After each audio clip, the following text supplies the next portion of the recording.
ചില ആളുകൾ പറയുന്നുണ്ട് അള്ളാഹുവിൻ്റെ അടുക്കൽ കൂടുതൽ അങ്ങ് അടുത്തു കഴിഞ്ഞാൽ പിന്നെ ഓർക്ക് ശരീഅത്തിൻ്റെ നിയമങ്ങളൊന്നും ബാധകല്ല എന്ന് പറയുന്ന കുറച്ച് ഷിയാക്കളുണ്ട് നമ്മുടെ നാട്ടിൽ.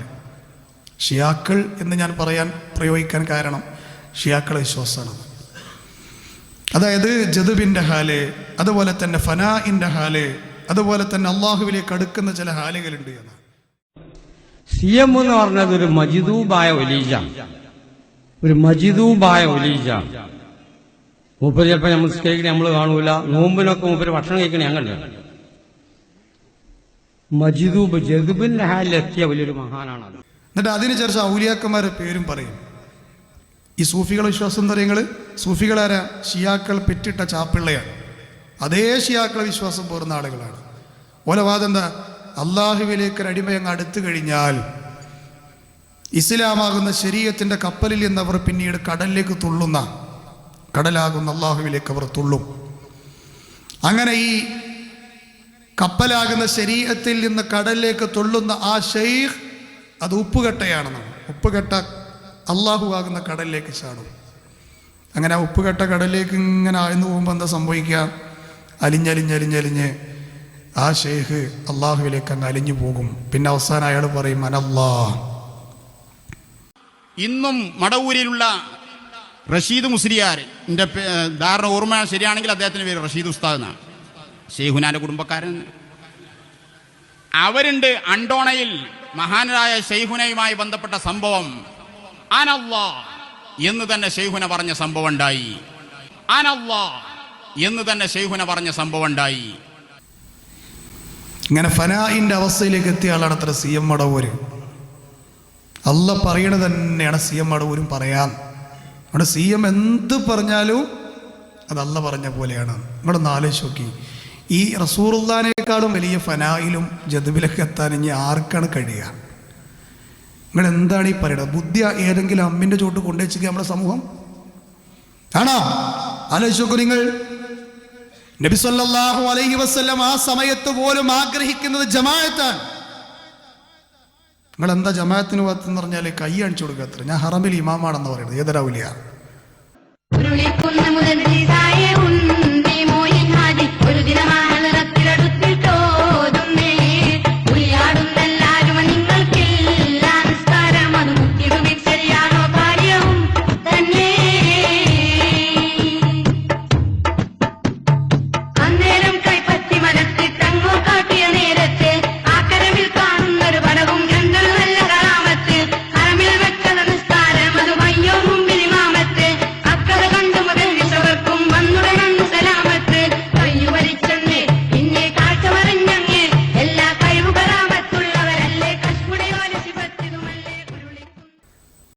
ശരീരമുണ്ട്, എവിടെയെങ്കിലും പോയി സ്കരിക്കേണ്ട. നബിക്കാകെ ഒരു ശരീരം ഉണ്ടായിട്ടുള്ളൂ, സഹാബി എടുക്കും. ഏത് ദീനാണ് ഇവരൊക്കെ പിൻപറ്റുന്നത്? ഇത് വിശ്വസിക്കാൻ കുറെ പാവങ്ങളും. മടങ്ങാൻ സമയിക്കണ കൂട്ടരെ, മടങ്ങാൻ സമയമായിട്ടുണ്ട്. എന്നാൽ അല്ലാഹുവിനോട് ഏറ്റവും അടുത്ത റസൂലുള്ളാഹിയുടെ അവസ്ഥ ആലോചിച്ച് നോക്കൂ നിങ്ങൾ. ചിലരൊക്കെ കഅബയിൽ പോയി സ്കരിക്കാൻ നമ്മുടെ നാട്ടിൽ ചില ആൾക്കാർ 40 തടി ഉണ്ടെന്ന് പറഞ്ഞിട്ട്, എന്നാൽ ഭക്ഷണം കഴിക്കുമ്പോഴോ ഇപ്പം 40 തടിയില്ല, അപ്പോൾ അവിടെ തന്നെ ഉണ്ടാവും ചെയ്യും അല്ലേ? അപ്പം ഇതൊക്കെ പൂർണ്ണമായ തട്ടിപ്പാണെന്ന് നമ്മൾ മനസ്സിലാക്കും. ഇതെല്ലാം പറഞ്ഞിട്ട് അവിടുന്ന് പറഞ്ഞൊരു കാര്യം ഉണ്ടായിരുന്നു. ക്രിസ്ത്യാനികൾ അവരുടെ അമ്പിയാക്കന്മാരുടെ ഖബറുകളെ ആരാധനാ കേന്ദ്രങ്ങളാക്കിയതുപോലെ നിങ്ങൾ എൻ്റെ ഖബറിനെ ആരാധനാ കേന്ദ്രമാക്കരുത് എന്ന് പറഞ്ഞ സമയം വഫാത്തിൻ്റെ 4 ദിവസങ്ങൾക്ക് മുമ്പ് പറഞ്ഞ വാക്കാൻ അലാ വ ഇന്ന മൻ കാന ഖബലകും കാനൂ യത്തഖിദൂന ഖുബൂറ അംബിയാഇഹിം വസ്വാലിഹിഹിം മസാജിദ. ജൂത ക്രിസ്ത്യാനികൾ അവരുടെ നേതാക്കന്മാരായ അമ്പിയാക്കന്മാരുടെ ഖബറുകൾ ആരാധനാ ഇടങ്ങളാക്കിയതുപോലെ. നിങ്ങളൊന്ന് ആലോചിച്ച് നോക്കണേ, എത്ര സ്നേഹമില്ലാത്ത ഒരു പിതാവാണ്, മക്കളെ വെറുപ്പിക്കുന്ന ഒരു പിതാവാണ് മരിച്ചു പോണതെങ്കിലും ഉപ്പാൻ്റെ അവസാനത്തെ വസിയത്തെങ്കിലും കേൾക്കൂലേ? എന്നാൽ ഞങ്ങൾ നബിനെ സ്നേഹിക്കുന്നു എന്ന് പറയുന്ന ഈ സമൂഹത്തിൻ്റെ അവസ്ഥ എന്താ?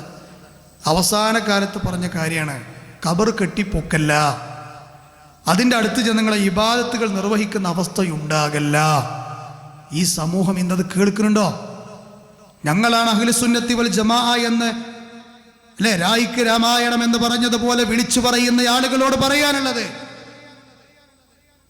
ഖബറിൽ നിന്നുള്ള വരുമാനം കൊണ്ടാണ് പല കോളേജുകളും നടന്നു പോകുന്നത്.